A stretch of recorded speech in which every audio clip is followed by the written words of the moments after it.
பிள்ளைகளால நொந்து போன மாபெரும் ஆளுமைகள். பாட்டு பாடியே பங்கம் பண்ண அதிதி சங்கர். தென்னைய பெத்தா இளநீரு, பிள்ளைய பெத்தா கண்ணீருன்னு சொல்லுவாங்க. இது பல வீடுகளுக்கு பொருந்தும். அதுலயும் சினிமாக்காரங்க வீடு அப்படின்னா அது பெரிய அளவுல பேசப்படும். அப்படி பிள்ளைகள் யோசிக்காம செஞ்ச காரியத்தால பொது வெளியில ட்ரோல் செய்யப்பட்ட நட்சத்திரங்கள பத்தி தான் இப்போ நம்ம பார்க்க போறோம். வாசு. ரஜினி, கமல் மாதிரியான பெரிய ஆளுமைகளை இயக்கி வெற்றி கண்டவரு இயக்குனர் பி. வாசு. இவரோட பையன் சக்தி வாசு தமிழ் சினிமாவுல ஒரு சில படங்கள்ல ஹீரோவா நடிச்சிருக்காரு. மது அருந்துட்டு கார் ஓட்டி வந்த சக்தி நிதானம் இல்லாம கார்ல இருந்து இறங்கி தள்ளாடிக்கிட்டே சுயநினைவு இல்லாம பேசின வீடியோ பெரிய அளவுல வைரல் ஆச்சு. இதனால பி. வாசு மனதளவுல ரொம்பவே பாதிக்கப்பட்டாரு. விஜயகுமார். தமிழ் சினிமாவுல ரொம்ப பெரிய நட்சத்திர குடும்பமா இருக்கிறது விஜயகுமாரோட குடும்பம். விஜயகுமார், மஞ்சுளா தம்பதியினரோட மூத்த பொண்ணு வனிதா விஜயகுமாருக்கும் அவங்களுக்கும் குடும்பத்தோட மனக்கசப்பு ஏற்பட்டுடுச்சு.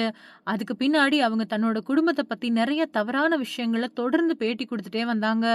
இதனால விஜயகுமார் மனதளவுல மிகப்பெரிய அளவுல பாதிக்கப்பட்டாரு. அதிதி சங்கர். பிரம்மாண்ட இயக்குனர் ஷங்கர் சமீபத்துல சமூக வலைதளங்கள்ல பெரிய ட்ரோல் மெட்டீரியலா மாறி போயிட்டாரு. அதுக்கு இந்தியன் 2 இசை வெளியீட்டு விழாவுல அதிதி சங்கர் பாட்டு பாடினதுதான் காரணம். ஒரே நேரத்துல மேடையில ஸ்ருதிஹாசன் அப்புறம் அதிதி சங்கர் 2 பேருமே பாடினாங்க. இதுல அதிதி பாடினது பெரிய அளவுல விமர்சனத்தை சந்திச்சது. அது மட்டும் இல்லாம இந்தியன் 2 படமே மிகப்பெரிய ட்ரோலை சந்திச்சது. ரஜினிகாந்த். ரஜினிகாந்துக்கு எப்பவுமே அவரோட குடும்பத்த வச்சு சங்கடம் தான் அப்படிங்கிறது அவரோட ரசிகர்களோட கருத்து. போதாக்குறைக்கு லால் சலாம் படம் ரிலீஸ் ஆனதுக்கு பின்னாடி முக்கியமான ஃபுட்டேஜ் தொலைஞ்சது தான் படத்தோட தோல்விக்கு காரணம் அப்படின்னு ஐஸ்வர்யா ரஜினிகாந்த் சொல்லியிருந்தாங்க. அந்த சமயத்துல ரஜினி சமூக வலைதளத்துல பெரிய அளவுல ட்ரோல் செய்யப்பட்டாரு. சிவகுமார்.